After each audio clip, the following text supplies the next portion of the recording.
Good evening. Why do people commit violent acts? What motivates someone to kill or injure another person? This is a question that has occupied philosophers since the time of Aristotle, or even before Aristotle. And a disclaimer before we begin, we will not be solving this issue tonight. Now, terrorism is a topic we're likely all familiar with. We live in an era too often marred by terrorist attacks, and we live under more counterterrorism laws than at any time in history before now. You're sitting tonight in an institution of learning, yet this university itself has to practice counterterrorism. All GP surgeries, all hospitals, all schools, and all universities all have to practice counterterrorism to prevent people becoming involved in terrorist acts. So we're all very familiar with this topic, whether we're aware of the legal details or not. But tonight I will try to help you see terrorism from a new perspective. Not one looking at causes or prediction, but one of understanding the motivations, perhaps, of people that get involved in violent struggle.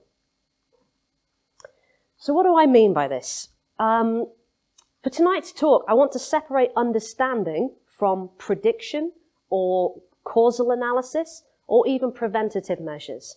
I want to ask you to think about understanding as something different from those kinds of predictive causal activity.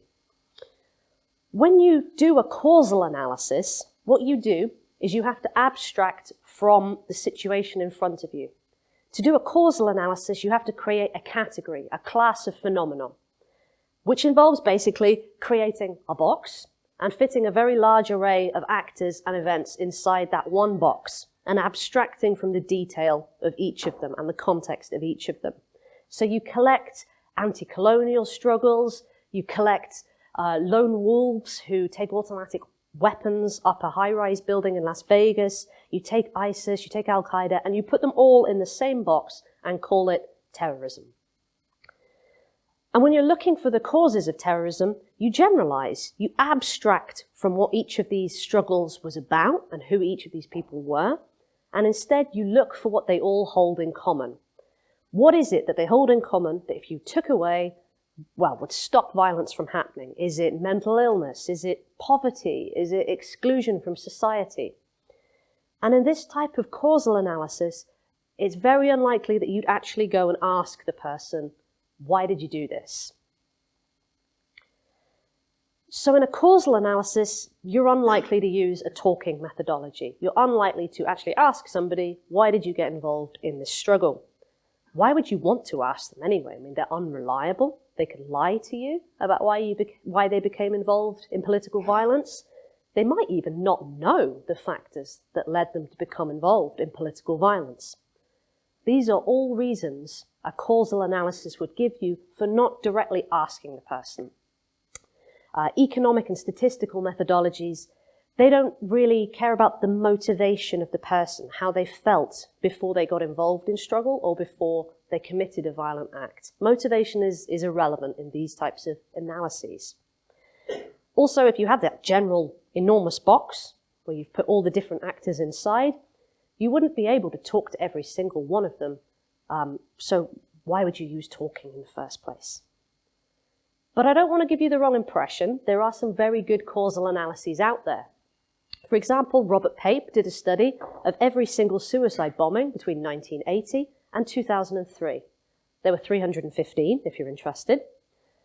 Largely, they were carried out by the Marxist Tamil Tigers Association, but there were also some Islamist groups, some Sikh groups, some Hindu groups, etc., etc. And what did he find? Well, he found that they all held something in common, and that is foreign invasion. Every single case was correlated with foreign occupation. And this was important because it caused the use of terrorism as a strategic tactic. If you've been invaded by an occupying force, it's very unlikely that you can raise an army against that occupying force. You can't use conventional methods under a situation of occupation. Instead, you've got massive asymmetry between the two sides. So what do? You evolve strategically, and suicide bombing becomes a tactic that's used more frequently. So is the problem solved? Do we know what causes terrorism? Well, I'm guessing you're likely not satisfied with that explanation. There's nothing wrong with that particular study.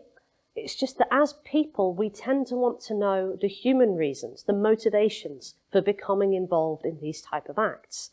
And that is not included in these kind of studies. If you want to understand the motivation and the human reasons for becoming involved in political violence, then you can't have that big box of samples, that big box of examples picking different struggles from all over the world. To understand, rather than to know and to try and predict, you have to throw away that box and focus on one case in particular, or several, but do it in depth. If you want to know any kind of answers to the eternal question of violence and why people behave violently, then you need to understand their motivations. And this involves usually drinking quite a lot of tea with them and talking to them. It also involves quite a lot of moral courage. So what I'm asking you to do on this journey with me tonight is to not instantly balk at the suggestion that we might be able to empathize with terrorists. We are trained to do that. We are trained to be very uncomfortable with feeling any kind of empathy for a violent person. Societies have to develop that way. A society develops around cooperation and has to externalize violent actors. So you may feel uncomfortable at certain points when I ask you to listen to the voice of the terrorist. Listening doesn't necessarily mean excusing or agreeing. It just means there might be a purpose to listening. So you can retain the ability to disagree with their actions while you listen to their stories. How are we going to do this? How are we going to talk to people involved in political violence? Well, we've got some significant access problems, I'll give you that. We can't exactly decamp to Raqqa to go and stand with a microphone in the street and try and interview ISIS. It's too dangerous. Also, the university would never, ever give any of us research permission to go out there and do anything. However, what we can do is we can speak to historical militants, those who've already been through the prison system and come out the other side, or those who won their struggles and overturned the state in question and are now the new leaders. This is what I did for my PhD. I went to Italy to interview ex-militants from what's called the Years of Lead, which was in the 70s and the 80s. And it's called the Years of Lead because so many shell casings were supposedly left on the streets. I also went to Cyprus to interview EOKA, who were an anti-colonial insurgency against the British Empire in the 1950s. EOKA in particular were very elderly by the time I went to speak to them. They'd not ever been to jail because they won their struggle. They managed to remove the British Empire from their island. This wasn't because they were highly skilled. It was largely quite a put together with nuts and bolts kind of insurgency. But it was the era of decolonization where lots of these struggles broke out across the world and the empire was looking and trying to stop them all simultaneously. So what happens when you go out and you talk to people that have been involved in political violence and you ask them their stories? Enormous amount of tea, an enormous amount of coffee. These stories sometimes go on for 3 or 4 hours. So you get very highly caffeinated by the end of them. Some people are still to this day absolutely stunned that their lives took this turn and that they ended up smuggling explosives into a port, taking it onto a ship, planting it, and managing to get out again before they sunk the ship by blowing up the bomb. Other people are completely shocked and visibly shocked that their lives took them down this path, that they shot someone and assassinated them in the streets of Italy. Other people aren't shocked at all. Other people are not ethically problematizing what they did and don't seem to bear any kind of trauma or scars. Everybody is different. But in each case, people gave human reasons for why they got involved in violent struggle. Think about the conditions which might provoke you to join an armed struggle. And likely, you'll come up with some of the same reasons that these interviewees gave to me. Don't imagine killing civilians right now. That's quite a leap along the path. But imagine fighting an occupying force. A tyrant has invaded your country. You've tried peaceful struggle. You've tried it for decades, and it hasn't worked. What if conditions were getting worse? These are the kinds of stories that were told to me by ex-fighters of these organizations. In Cyprus, they'd tried peaceful methods for 70 years before the insurgency broke out. They tried referendums, where over 95% of the population voted for democracy and national freedom to remove the empire from the island. They tried peaceful protest all through the streets of the capital. And of course, nothing worked. And then World War II came. And the British Empire needed its colonial subjects to make up the numbers in fighting against the Axis powers. So they came to Cyprus with an offer. We will give you your freedom. You've been asking for it for a long time. We'll give you your liberation if you help us fight against the Axis powers. And the Cypriots took the deal. They went and fought on the front lines, came back, and as we all know, that promise was betrayed. That's the point where the story turns towards a national struggle involving insurgency. The church in Cyprus began to very vocally support the cause for liberation, and the Greek general, General Grievous, arrived on a ship to Cyprus and began to organize the insurgency with the local fighters. How do people explain this? Well, they explained it as seeing a chance for freedom that they'd been waiting for their whole lives, that even their parents and grandparents had been waiting for. And they saw their friends joining up, so why wouldn't they? They narrated themselves as heroes, but I want to emphasize that they are also responsible for the division of Cyprus in the years afterwards. They may have fought for freedom and they may have removed the empire from their island, but they later suppressed the Turkish minority with such brutality that Turkey itself invaded Cyprus and the island remains split to this day. Nicosia is actually the last divided capital in Europe. It reminds me of a story that I heard from a man named Ioannis, who narrated himself as the perfect heroic fighter for freedom. All he ever wanted to do was fight for the democracy in his country and freedom from the patrol, and they'd taken 2 soldiers hostage. And these soldiers were making too much noise, and they were frightened that they would be discovered by the other groups of soldiers in the nearby area.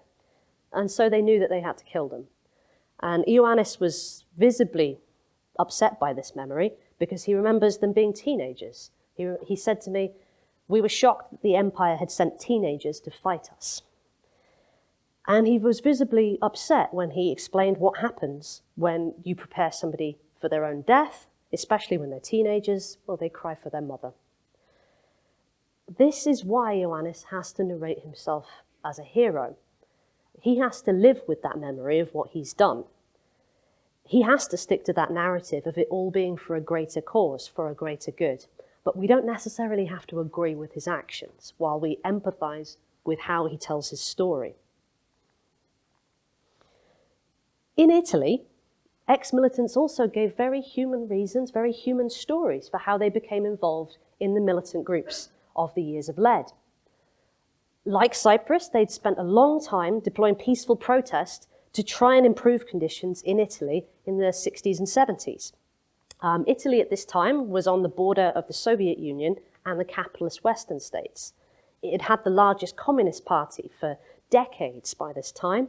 It had even won an election after World War II until the CIA intervened and recounted the votes so that the Communist Party didn't win. So they tried everything to pursue their goals peacefully. As one person said to me, the movement didn't wake up one day wanting to be violent. They didn't wake up finding automatic weapons under the bed. This had a very long historical and social build-up. It began as a movement for hope. These leftist organizations, they tried to attain housing rights for people because there were no housing rights for people in those days. They pursued women's rights in a conservative country. They also pursued rights for gay people. They were one of the first struggles to do so in the factories of northern Italy. And the government became very threatened by the fact that hundreds of thousands of people were joining the leftist movement. And so it began to crush that movement. It deployed fascist groups against them, and it suppressed the peaceful protests. I remember vividly when one man said to me, I went to a protest one day. I was part of the hundreds of thousands of people on the streets. And the police came with their batons, and I saw them beat my friend's head open in front of me. and his head exploded. And at this point, he reached into a drawer beside him and he took out a newspaper. And on the front of the newspaper was a picture of a man lying in the street with half his brain next to him in the street. And this was his friend who'd been beaten to death during the protest. The man that told me that story went on to form Prima Linea, which was the second largest armed group in the Years of Lead in Italy. We can perhaps empathize with some of the dimensions of his story. So the context for these people becoming involved in the armed struggle was the 70s and 80s, where the state was deploying fascist groups against them. And the Italian state used these fascist groups to bomb banks, to bomb trains, and to bomb train stations in an attempt to discredit the leftist movement, to associate them with this carnage. And the leftist movement knew exactly what the state were doing. So they picked up guns to defend their struggle for hope. They didn't want to see it fade. And each group then escalated with every other group, trying to get more members. And everyone I spoke to was jailed, and most of them were tortured as well if they'd had a prominent role. So in each case, we can understand why people become involved in political violence. We can almost empathize with them sometimes because they give you human reasons for why they became involved. But it is difficult sometimes to have the moral courage to listen to those reasons and listen without judging and kind of instinctively pushing those reasons away. There is a very large elephant in the room at this point, which is ISIS, and whether or not we can apply the same call for understanding, call for dialogue for a group like ISIS, who've committed incredible atrocities in recent years.